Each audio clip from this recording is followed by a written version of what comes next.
स्मृतापि तरुणातपं करुणया हरन्ति नृणाम् अभङ्गुरतनुत्युषां वलयिताशतैर्विद्युदां कलिन्दगिरिनन्दिनी तटसुरद्रुमालम्बिनी मदीयमतिचुम्बिनी भवतु कापि कादम्बिनी।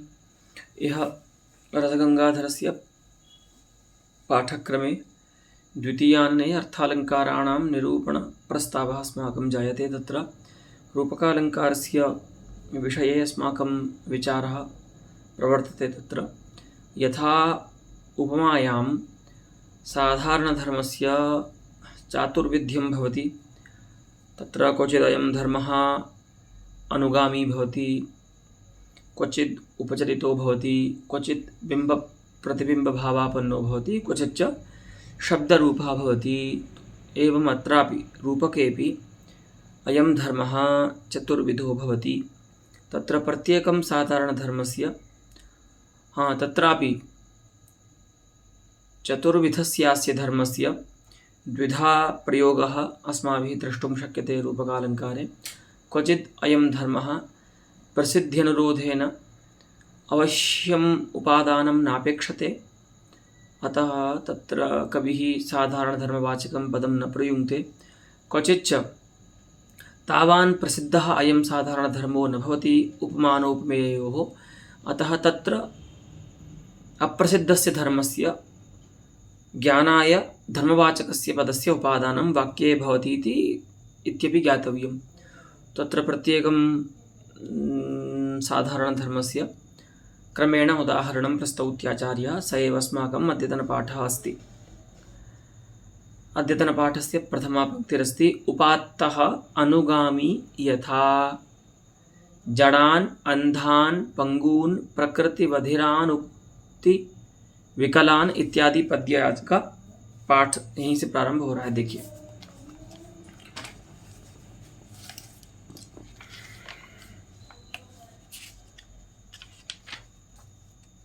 जडान् अन्धान् पंगून् प्रकृतिबधिरानुक्तिविकलान् ग्रहग्रस्तान् अस्ताखिलदुरितनिस्तारसरणीन् निलिम्पैः निर्मुक्तानपि च निरयान्तर्निपतितो नरान् अम्बत्रातुं त्वमिह परमं भेषजमसि।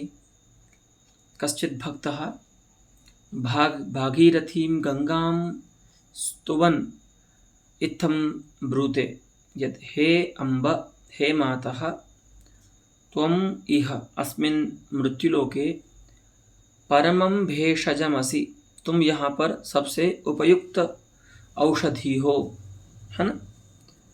तो अब गंगा को औषधि बना रहे हैं, माने आरोप कर रहे हैं, रूपकालंकार है। लेकिन कैसी तुम हो, तो बता रहे हैं कि जडान, अंधान, पंगून, प्रकृति वधिरान, है ना। तो ये सब दोष हैं, जड़त्व, अंधत्व, ठीक है।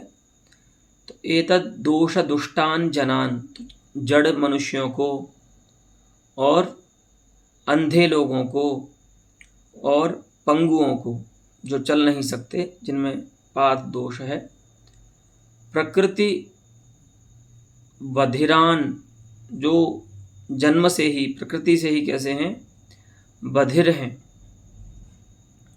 है ना, सुन नहीं सकते, और उक्ति विकलान, ठीक है, अर्थात येषाम उक्ति वैकल्यम अस्ति, वक्तुम ये न प्रभवन्ति। तो सुनने में भी जो असमर्थ हैं ऐसे बधिर लोग, और बोलने में भी जो उक्ति विकल हैं। तो प्रकृति शब्द का समास दोनों में करेंगे, प्रकृति बधिरान, प्रकृति उक्ति विकलांश्च, ठीक है। तो ऐसे जनों को, और ग्रहग्रस्तान, जो ग्रहग्रस्त जन हैं,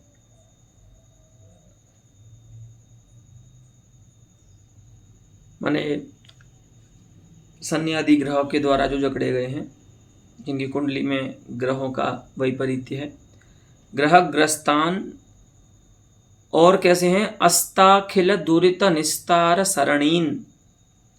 अस्ताह अर्थात समाप्ताः, नष्टाः, अखिलाः दुरित निस्तार शरण्यः यासाम येषाम तान, अर्थात समाप्त हो गए हैं सभी पापों से छूटने के मार्ग जिनके, ठीक है। दुरितेभ्यः निस्तारः, दुरित निस्तारः, पापों से मुक्ति, निस्तार, तो दुरित निस्तारस्य शरण्यः, दुरित निस्तार शरण्यः। तो अस्ताः अर्थात समाप्ताः, अखिल दुरित निस्तार शरण्यः माने सभी पाप से छूटने के मार्ग जिनके समाप्त हो गए हैं, ऐसे मनुष्यों को भी तुम क्या करती हो, उनकी रक्षा करती हो। तो सभी आ गए इसमें, जितने भी दीन हो सकते हैं, जड़, अंधे, गूंगे, है ना, बहरे, जितने भी बेचारे दोष हैं जिनमें, सब आ गए दीन। और कैसे हैं, इसीलिए निलिम्पैः निर्मुक्तान, कि देवैरपि निर्मुक्तान, अर्थात का कथा मनुष्याणाम, देवताओं ने भी जिनको छोड़ दिया है। वैसे ऐसा देखा जाता है कि मनुष्य के छोड़ने पर भी देवता छोड़ते नहीं जल्दी में, है ना। संसार में इस प्रकार का द्वेष भाव देखा जाता है, देवता जल्दी अपना अनुग्रह समाप्त नहीं करते। लेकिन जिन बेचारे मनुष्यों को देवताओं ने भी छोड़ दिया है, तो देवताओं ने भी कहने का अभिप्राय है कि मनुष्यों ने तो छोड़ ही दिया है, क्योंकि देवताओं से पहले तो मनुष्य अपना संबंध समाप्त करते हैं किसी के भी साथ। तो देव निलिम्पैः अर्थात देवैरपि निर्मुक्तान त्यक्तान च, इसीलिए कैसे हैं, निरयांतर निपतितः अर्थात नरकांतर निपततः, बिल्कुल ये मानो नरक में गिरने ही वाले हैं, है ना। निउपसर्ग पूर्वक पद धातु से क्षत्रिय प्रत्यय करेंगे, द्वितीया के बहुवचन में बनेगा निपतितः, ठीक है। तो निरयांतर निपतितः अर्थात नरके पतनशीलान, जो प्रायः मानो नरक में गिरने लगे हैं, या नरक में गिरना जिनका निश्चित हो गया है, ऐसे नरान, इस प्रकार के जो नर हैं। तो ये सारे जो पहले जो 3 चरण हैं उनमें केवल नरों के विशेषण ही दिए हैं द्वितीयांत। इस प्रकार के जो नर हैं, तान अम्ब तान त्रातुम, उनकी रक्षा करने के लिए त्वम इह परमं भेषजमसि, तुम यहाँ पर क्या हो, सबसे उपयोगी औषध हो। तो यहाँ पर भगवती गंगा पर भेषज का आरोप किया जा रहा है, ठीक है। तो देखिए अब यहाँ पर अनुगामी धर्म का ये उदाहरण कैसे होगा, तो कैसे अनुगामी धर्म है तो बता रहे हैं। अत्र त्रातुम इति तुमुनन्तेन शब्देन उपात्तं जडान्धादित्राणं भेषज भागीरथ्योः अनुगामी धर्मः, ठीक है। तो जडान्धाधित्राण कर्तृत्वेन, है ना, दोनों में अन्वय होगा इस पदार्थ, है ना, माने साधारण धर्म का, ठीक है। तो जैसे जड़, अंध, पंगु, मूक, बधिर, इन सभी जनों का त्राण भेषज करता है, वैसे ही भागीरथी गंगा भी इनका त्राण करती है इन दोषों से। तो इसीलिए जडान्धाधित त्राण रूपम यदस्ति साधारण धर्मः सह भेषजे औषधौ भागीरथ्यां च सामान्येन अन्वेति, अतः अयम अनुगामी धर्मः, इसी को हम अनुगामी धर्म कहते हैं, ठीक है।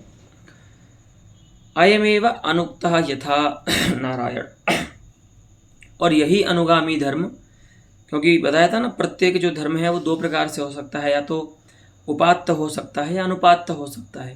तो उपात्त तो दिखा दिया आपको, अब अनुपात्त बता रहे हैं कि जब यह अनुगामी ही धर्म कहा नहीं जाएगा वाक्य में, तो किस प्रकार से ज्ञान करना है आपको, तो वहाँ प्रसिद्ध होने के कारण नहीं कहा जाएगा। ठीक है, तो समृद्धम सौभाग्यम सकल वसुधाया किमपि तन् महेश्वर्यं लीला जनित जगतः खंड परशोः श्रुतीनां सर्वस्वं सुकृतमथ मूर्तं सुमनसां सुधा साम्राज्यं ते सलिलमशिवं न शमयतु। तो यहाँ पर भी भगवती गंगा की ही स्तुति है कि ते सलिलम अशिवम ते ते सलिलम यदस्ति तद अस्माकं नः अस्माकं अशिवम अर्थात मंगल तद मंगल अमंगलम अशिवम अमंगलम शिवम मंगलम। तो अशिवम अर्थात अमंगलम अभद्रम शमयतु, उसको शांत करे। ठीक है, तुम्हारा जो जल है वो हमारे अमंगल का नाश करे, हमारे अमंगल को दूर करे। तो कैसा जल है भगवती गंगा का जो जिसमें इस प्रकार का अमंगल को नाश करने का सामर्थ्य है, तो बता रहे हैं, उसमें आरोप बता रहे हैं। किस किस का आरोप है देखिए। समृद्धम सौभाग्यम सकल वसुधायाः किमपि तत्, तुम्हारा जो जल है वो क्या है, सकल वसुधायाः किमपि समृद्धम सौभाग्यमस्ति। ठीक है, वो समस्त पृथ्वी का कुछ उन्नत सौभाग्य है। ठीक है, तुम्हारा जो जल है। और महेश्वर्यम लीलया जनित जगतः खंड परशोः। हाँ देखिए, खंड परशोः अर्थात शिवस्य, खंड परशुः भगवान शिवः, तस्य खंड परशोः शिवस्य। और वो कैसे हैं वो भगवान शिव, तो कह रहे हैं लीला जनित जगतः, लीलया एव जनितम जगत येन।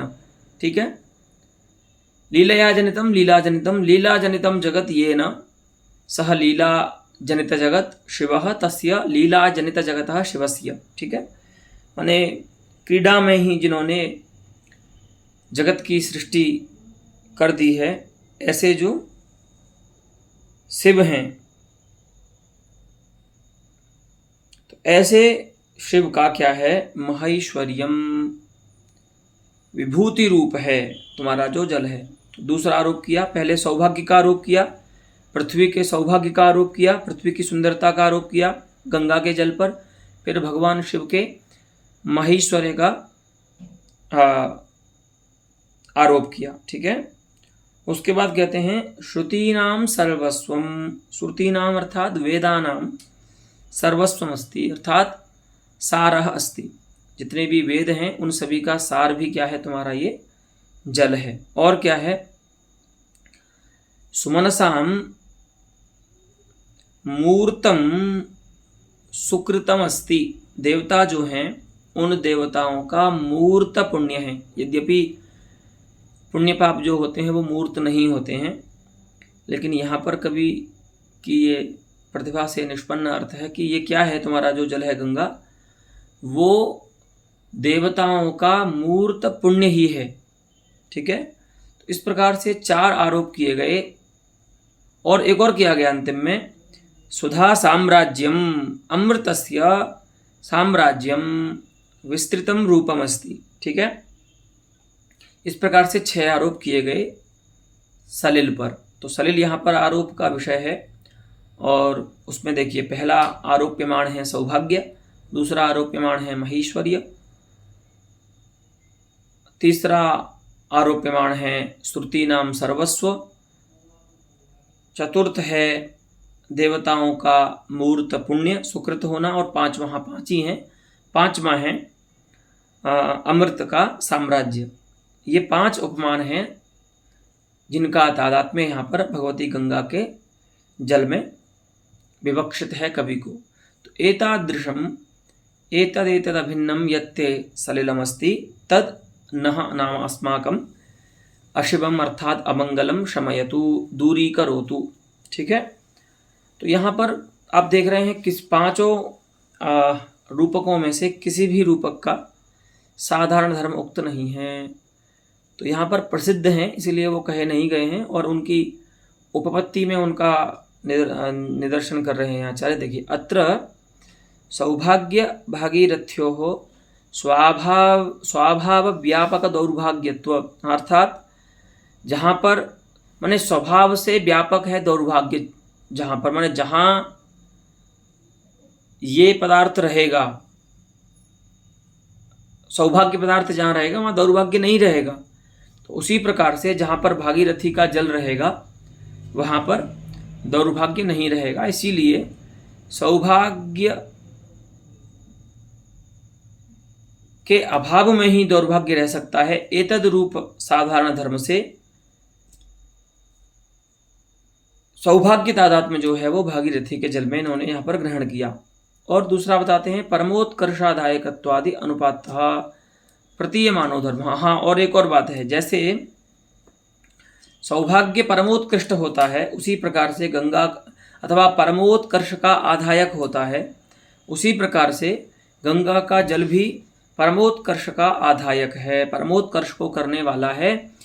तो इस प्रकार के जो धर्म हैं सौभाग्य और गंगा के जल में साधारण धर्म, वे यहाँ पर अति प्रसिद्ध हैं। इसीलिए अनुपातः प्रतीयमानो धर्म, हाँ ठीक है, वो व्यंग्य हो जाएगा धर्म। और ये तो चलो पहला रूपक हुआ। फिर आगे कहते हैं एवं ईश्वर साधारण धर्मत्व परम गोप्यत्व निरतिशय सुखजनकत्वानि आपामर सकल जन जरा मृत्युहरण क्षमत्वं च उत्तरोत्तर आरोपेषु अनुगामी। हाँ देखिए,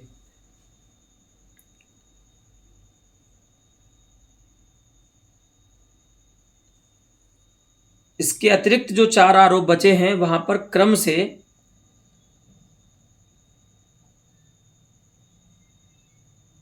ईश्वर साधारण धर्मत्वम परम गोप्यत्वम, माने पहला जो शिव के ऐश्वर्य का जो तादात्म्य बताया गया है सलिल में, वहां पर ईश्वर साधारण धर्मत्व जो है वह आ जाएगा। उसके बाद परम गोप्यत्व है, उसके बाद माने सुरती के सर्वस्व में जैसे परम गोप्यत्व होता है उसी प्रकार से गंगा के जल में भी परम गोप्यत्व है। उसके बाद पुण्यों में जैसे निरतिशय सुखजनकत्व होता है, पुण्य निरतिशय सुख को उत्पन्न करते हैं, उसी प्रकार से गंगा का जल भी निरतिशय सुख को उत्पन्न करता है।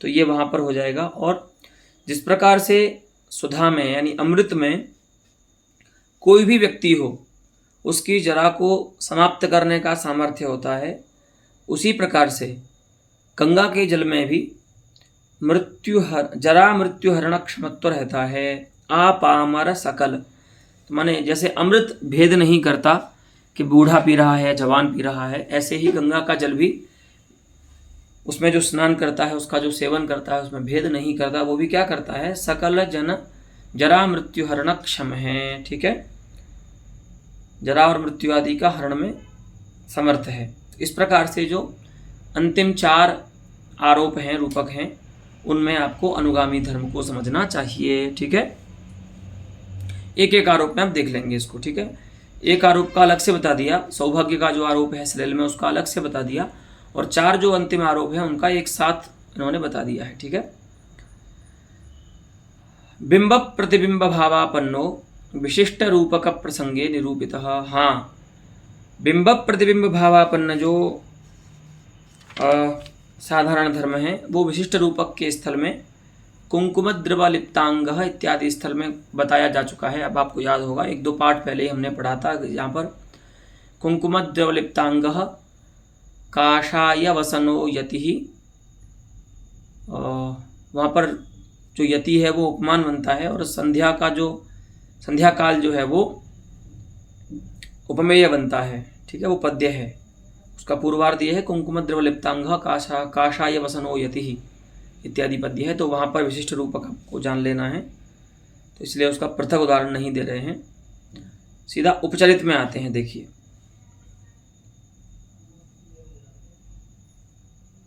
अविरतं परकार्यकृतां सतां मधुरिमातिशयेन वचोमृतम् अपि च मानसमम्बुनिधिर्यशो विमलशारद चंदिरचंद्रिका।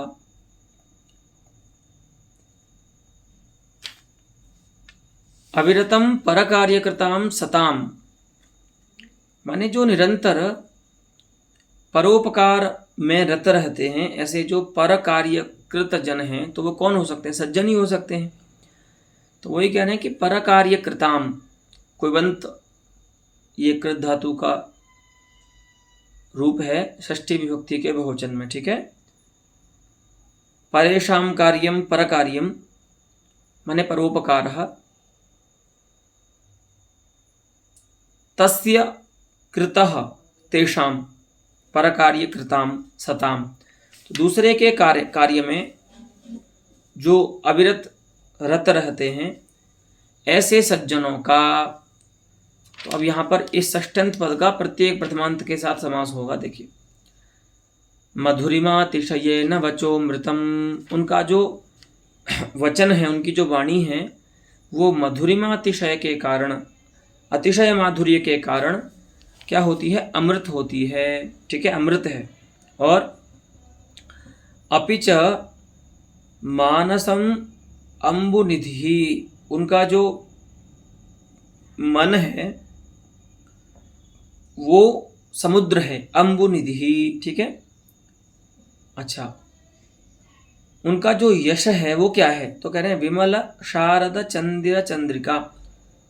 विमलः यह, शारदः चंदिरः अर्थात चंद्र। विमल जो शरदकालीन चंद्र है, शरद ऋतु का चंद्रमा है, उसकी चंद्रिका है। उनका जो यश है वो क्या है?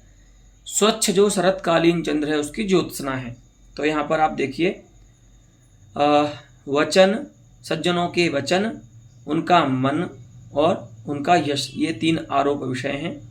और उन तीनों के यहाँ पर अमृत, समुद्र और चंद्रिका, शरदकालीन चंद्र की चंद्रिका, ये तीन आरोप्यमाण हैं। तो उपचरित धर्म में क्या होता है?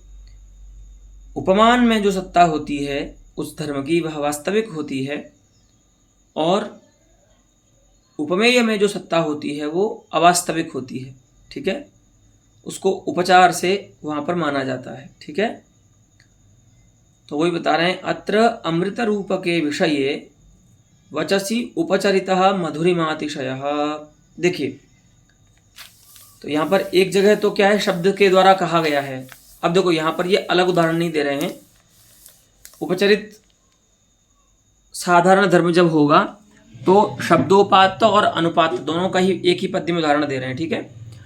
तो देखिए, उपचरित साधारण धर्म का शब्दोपादान का उदाहरण पूर्वार्ध में दे रहे हैं कि यहाँ पर अमृत का रूपक है वाणी में, वचसी अमृत रूपकम अस्ति।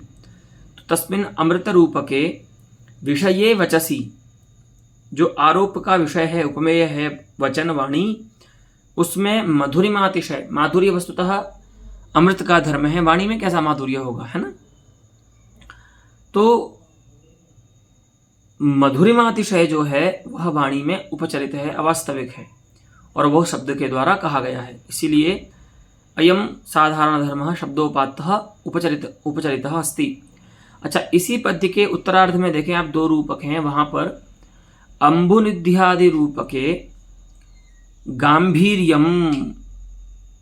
गांभीर्यादि अनुपातम। देखो, वहाँ पर जो दो रूपक हैं वहाँ पर अनुपात्य है धर्म।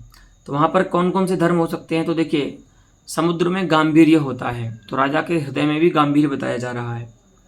लेकिन समुद्र में जो गांभीर्य है वह वास्तविक है उसका धर्म, ठीक है। गांभीर्य गरिमा तस्य, तो समुद्र में जो गांभीर्य है वो वास्तविक है, हृदय में वो क्या है? उपचरित है गांभीर्य। और उपचरित होता हुआ भी यहाँ पर शब्द के द्वारा नहीं कहा गया है क्योंकि प्रसिद्ध है, ठीक है। तो वो हो गया। और यश और चंद्रिका का जो अभेद है, वहाँ पर स्वच्छता जो होती है वह चंद्रिका की वास्तविक धर्म है, ठीक है, ज्योत्सना की वास्तविक धर्म है। यश तो कोई मूर्त पदार्थ है नहीं, दिखता तो है नहीं जिसमें स्वच्छता का ज्ञान हो सके आपको। तो यश में जो स्वच्छता रूप साधारण धर्म है यहाँ पर अनुपात, वह उपचरित है। ठीक है, तो इस प्रकार से उपचरित रूप साधारण धर्म के दोनों उदाहरण, यानी उपादान होने पर और अनुपादान में दोनों उदाहरण यहाँ पर इन्होंने दे दिए हैं। ठीक है, अब आगे कहते हैं केवल शब्दात्मकः यथा अंकितान्यक्ष संघातैः सरोगाणि सदैव हि शरीरिणां शरीराणि कमलानि न संशयः।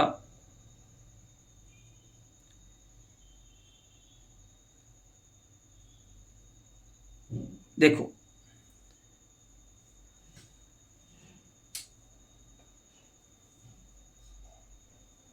सरः गच्छन्तीति सरोगाणि कमलानि। ठीक है, ऐसा हम कमल के पक्ष में अर्थ करेंगे सरोग पद का। ये यहां पर सभंग श्लेष है इस पद में, सरोगाणि। ठीक है, और अक्ष संघातैहि में जो अक्ष पद है वो भी श्लिष्ट है, पर वहां पर अभंग श्लेष है, माने बिना भंग किए ही पद के दो अर्थ वहां पर उपस्थित हो रहे हैं। एक जगह तो पद्माक्ष और एक जगह इंद्रिय। अक्ष शब्द का अर्थ इंद्रिय भी होता है, तो इंद्रिय समुदाय ही और पद्माक्षैहि पद्मैहि सरोगाणि कमलानि, और यहां पर होगा सरोगाणि अर्थात रोग सहितानि शरीराणि अंकितानि सन्ति। अंकित हैं, इसमें संशय नहीं है। तो पद्य का अर्थ यही है कि अक्ष संघातों के द्वारा, माने पद्माक्षों के द्वारा सरोवर में रहने वाले जो कमल हैं वही हो गए हैं। कौन? जो शरीरियों के शरीर हैं, इसमें कोई संशय नहीं है। क्यों? क्योंकि कमल भी कैसा होता है? सरोग होता है, माने सरोवर में उत्पन्न होने वाला होता है, और पद्माक्ष समुदायों से संपन्न होता है। तो पद्माक्ष संघातैहि सरोगाणि कमलानि भवन्ति। अक्ष संघातैश्च माने इंद्रिय रूपैहि अक्षैहि अथवा अक्ष संघातैहि इंद्रिय समूहैहि सरोगाणि अर्थात रोग सहितानि रोगयुक्तानि शरीराणि भवन्ति। इसीलिए क्या कर रहे हैं? कमल का तादात्म्य शरीर में ला रहे हैं, देहधारियों का जो शरीर है उसमें ला रहे हैं। तो यहाँ पर कमल और शरीरी, इन दोनों में जो तादात्म्य, इसमें जो तादात्म्य है कमल का तादात्म्य शरीर में, वहाँ पर इन दोनों का कोई साधारण धर्म प्राप्त नहीं हो रहा है। तो शब्द को ही हम साधारण धर्म बनाएंगे वहाँ पर। ठीक है, कि अत्रापि अक्ष संघातैहि अंकितत्वमस्ति कमले, और अत्रापि शरीरेष्वपि अक्ष संघातैहि अंकितत्वमस्ति। लेकिन वहाँ पर यह अंतर है कि कमलों के पक्ष में जो अक्ष संघात है वो पृथक है, शरीर के पक्ष में जो अक्ष संघात है वो पृथक है। तो अर्थ के पृथक होने पर भी शब्द को ही साधारण धर्म मान करके यहाँ पर कमलों का तादात्म्य शरीर में आ जाएगा। तो यहाँ पर जो एक श्लेष है अक्ष शब्द में, वह अभंग श्लेष है, तो वहाँ पर हमें शब्द का भंग नहीं करना हो रहा। ठीक है, करना पड़ रहा। लेकिन दूसरा जो श्लेष है सरोगाणी इस पद में, वहां पर तो हम आपको भंग करना होगा। एक कमल के पक्ष में जब आप अर्थ करेंगे तो वहां होगा सरह गच्छन्तीति सरोगाणी। ठीक है, माने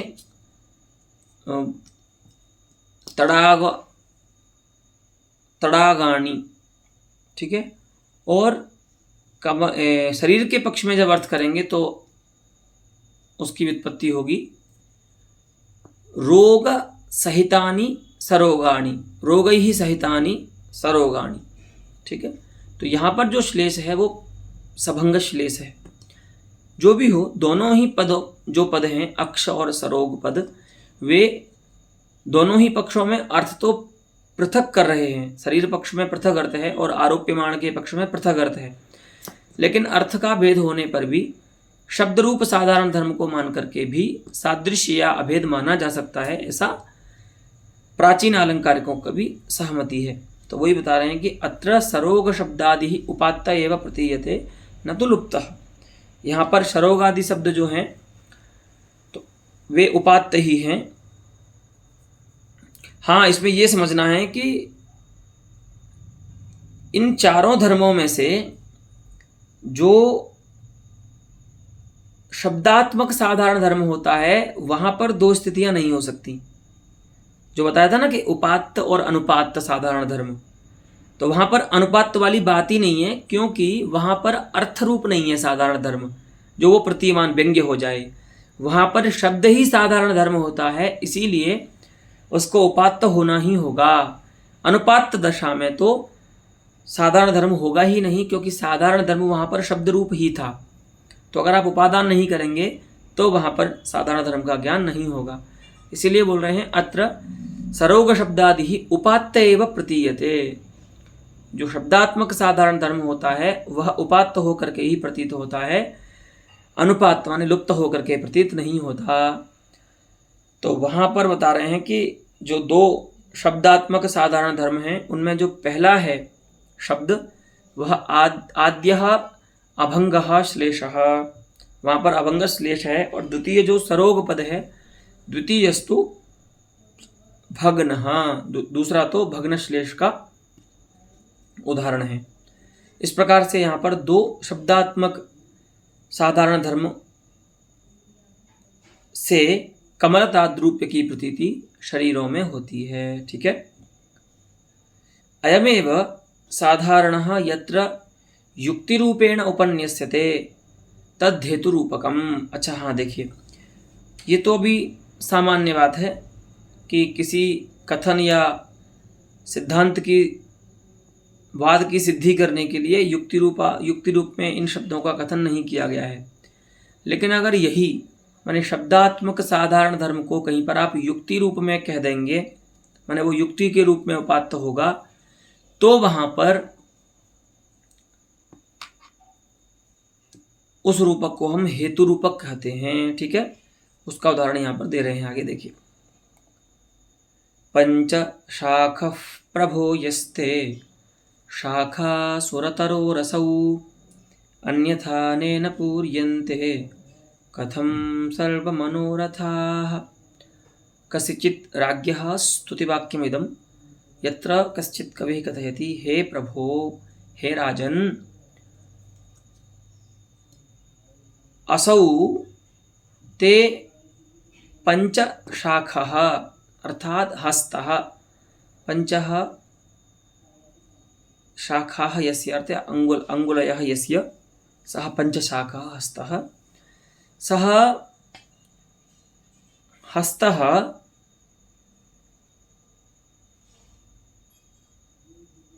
सुरतरुः, तरोः शाखा अस्ति, वो क्या है? कल्प वृक्ष की शाखा है। ठीक है। तो यहाँ पर कल्प वृक्ष की शाखा का ताद्रूप्य राजा के हाथ में लाया जा रहा है। तो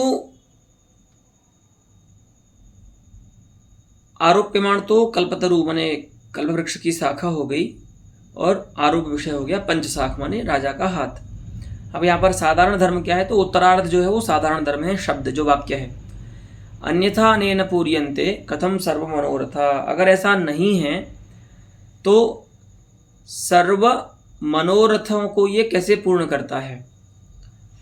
तो यहाँ पर भी, यहाँ पर जो साधारण धर्म है वह युक्ति के रूप में उपात्त है ना। माने पूर्वार्ध में जो रूपक सिद्ध हो रहा है उस रूपक को सिद्ध करने की युक्ति के रूप में साधारण धर्म को सर्व मनोरथ पूर्तिकत्व रूप साधारण धर्म को कहा गया है। इसीलिए युक्ति रूप में कथन होने के कारण यह जो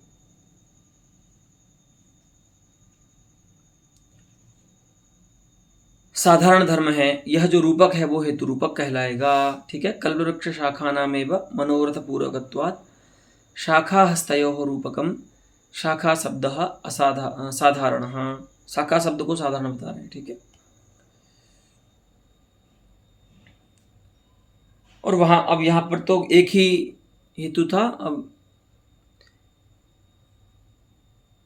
दो रूपकों के प्रति भी हेतु बन सकता है कभी कोई एक साधारण धर्म, उसको बता रहे हैं। एवं प्राणेश विरह क्लांत कपोलस्तव सुंदरी मनोभव व्याधिमत्वात् मृगांक खलु निर्मलः। हे सुंदरी तव कपोलः निर्मलः मृगांकः अस्ति।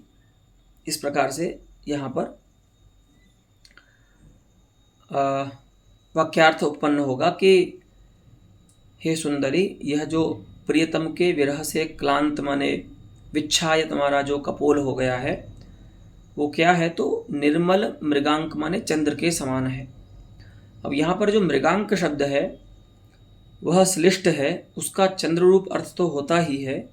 एक यक्ष्मा रोग जो होता है ना, उस यक्ष्मा रोग की औषध के रूप में एक रस होता है, उसको भी मृगांक कहते हैं। ठीक है, तो यहाँ पर वह भी अर्थ आएगा।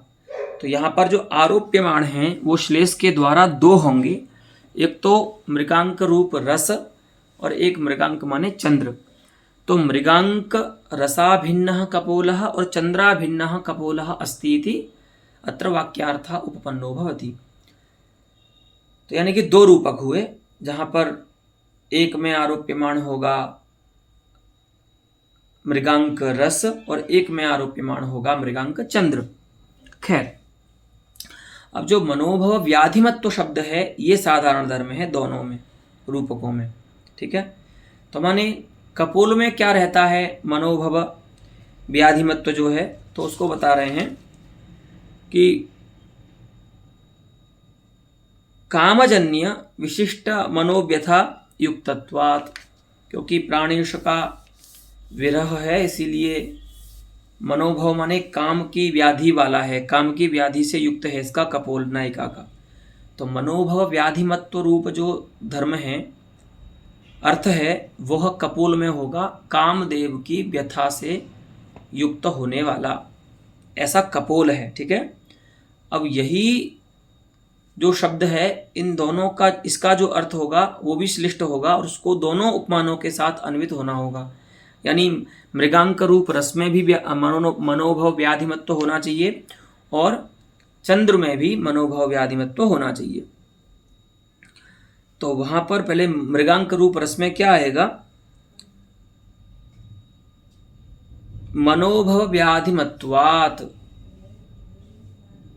मनोभव माने मन में उत्पन्न होने वाली व्याधि का नाशक, व्याधि का मारक, यानी कि जो मनोरोग होता है यक्ष्म रोग, उसका नाशक, उसको समाप्त करने वाला मृगांक रस।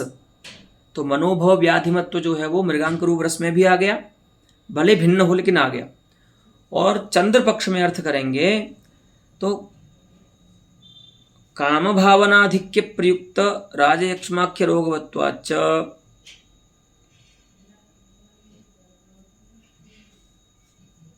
काम भावना से उत्पन्न जो राजयक्ष्मा रूप रोग होता है उसका नाश करने वाला जो चंद्र है। तो इस प्रकार से मनोभव व्याधिमत्व रूप जो अर्थ है वो भले दोनों उपमानों में और उपमेय में भिन्न हो, लेकिन मनोभव व्याधिमत जो शब्द है वही यहाँ पर साधारण धर्म बन जाएगा और उसको साधारण धर्म, शब्द को ही साधारण धर्म बना करके मृगांक रस आरोप्यमाणक कपोल विषयक रूपक हो जाएगा। और उसी प्रकार से चंद्रारोप्यमाणक कपोल विषयक रूपक भी हो जाएगा, दो रूपक हो जाएंगे। तो इह श्लेषेण रसचंद्रयोः कपोले ताद्रूप्य प्रत्ययाद द्विरूपकम निरवयवम। तो बोला यहाँ पर आपने ये द्वारा से उदाहरण क्यों बताया है, पहले तो आपने बता ही दिया था। तो कहते हैं इसमें ये विशेष है कि यहाँ पर भी तो कोई युक्ति के रूप में आया है साधारण धर्म। ठीक है, शब्द मनोभव व्याधिमत्वात् पंचमी है। बोले यहाँ पर ये विशेष है कि वहाँ पर एक ही रूपक के प्रति वो युक्ति थी, वह हेतु बन रहा था। यहाँ पर तो द्विरूपक है। ठीक है, कपोल में जो ताद्रुप्य ज्ञान हो रहा है उससे द्विरूपक हो रहे हैं, माने एक तो मृगांक रस का तादात्म्य ज्ञान हो रहा है और एक चंद्र का तादात्म्य ज्ञान हो रहा है कपोल में। तो यहाँ पर इस युक्ति से दो रूपक सिद्ध हो रहे हैं, ऐसा बताने के लिए हमने पृथक उदाहरण दिया है। और ये जो द्विरूपक है ये निरवयव है, क्योंकि क्या है इनमें परस्पर सापेक्ष निष्पत्तिकत्व नहीं है, परस्पर ये निरपेक्ष भाव से दोनों रह रहे हैं रूपक, इसीलिए ये द्विरूपक जो है वो निरवयव कहलाएगा। हेतुस्तु त्रिषु श्लिष्ट एव। अच्छा, व्याधिमत्व रूप जो हेतु है वह तीनों ही अर्थों में, यानी कपोल रूप उपमेय में और मृगांक रस और चंद्र रूप उपमान में, तीनों ही पदार्थों में श्लिष्ट होकर के अन्वित होता है, माने श्लिष्ट है, माने तीनों के साथ उसका अन्वय आपको करना है, ठीक है। एवं अन्येपि प्रकाराः ज्ञेयाः, इसी प्रकार से अन्य भी जो प्रकार हैं वो आपको देखने चाहिए, साधारण धर्म के वैचित्र्य से रूपक के जो अन्य प्रकार हैं। अस्तु, तत्र अलम् एतावता पाठेन। इतोपि रूपकस्य विषये अस्ति किञ्चित् विशिष्टं, यद् काव्यशास्त्रान्तरे अथवा काव्यशास्त्रस्य अन्यस्मिन् ग्रन्थे न दृश्यते, तदत्र आचार्य जगन्नाथेन विषयीकरिष्यते, तद्वयम् आगामिनि पाठे ज्ञास्यामः। अस्तु।